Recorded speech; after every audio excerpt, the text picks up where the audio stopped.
How do I know that she is the one? Honestly, I've never really had a proper answer because it's so hard to describe in words. Or maybe I've just been lazy. Sometimes the best things in life happen when you least expect it, and I think this really encapsulates the relationship that I have with Andrea. When I swiped right for Ben on the dating app, I actually thought he was another guy from school. If not for the fact that he was also from ACJC, I probably would not have done that because his profile was dodgy and only had one picture of him looking down at his phone. That would typically be a red flag for me. Perhaps it was fate?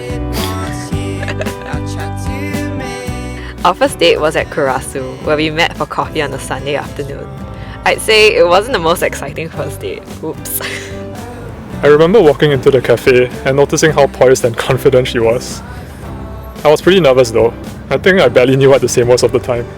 Yep, I was the one talking 80% of the time. I remember being quite tired by the end of the date. Yeah, I wasn't expecting to meet her again, but things progressed naturally after a while, with natural nudges here and there from Andrea. I guess it was his good looks that kept me drawn to him.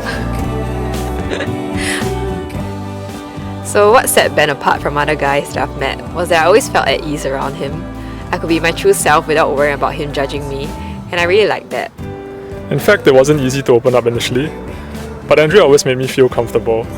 That gave me more confidence to be myself. I think Andrea can vouch for how weird I can be behind closed doors, and sometimes I don't even recognize myself when I play back the videos that she records. I think it was only after a year into our relationship that he started to show more of his true self, like catching Pokemon on his phone while we were on dates, thinking that I wouldn't know, but I knew. He started doing goofy dance moves when no one was watching, and oh yes, that terrible lip syncs when we were driving. I love that this is a side of him that he rarely shows to others, and only me. Yes guys, Ben is actually not as serious as he looks. There were times during our arguments that I thought things might end as cracks surfaced. I hated that feeling as I didn't want to lose her. But Andrea taught me things didn't have to be that way. It's almost like a broken toy where you can choose to either toss it or take time to mend it, and she taught me how to work through our problems together as a couple. I think her willingness to resolve our issues showed me how much she cared about the relationship, and that really motivated me to do the same. Ben, it's been such a whirlwind of a journey, and we've had our fair share of ups and downs. Thank you for being my best friend, ex-boyfriend, fiancé, and soon-to-be husband.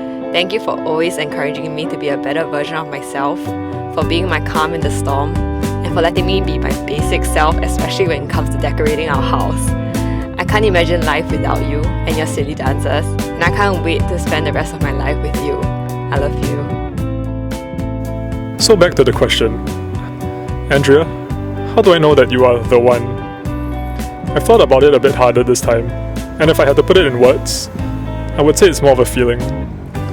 The feeling of warmth and happiness when I spend time with you, be it during an overseas trip, or even when we are chilling at home. The feeling of being at ease, knowing that you're always there for me on both good and bad days, and helping me to feel like myself. And the feeling of knowing that someone out there understands me, or even read my mind even when I don't say anything. Sometimes I still can't believe that we have reached this stage in our relationship, but I'm glad that you'll be right next to me in the next stage of life. Andrea, I love you loads, and I can't wait for what the future holds for the both of us.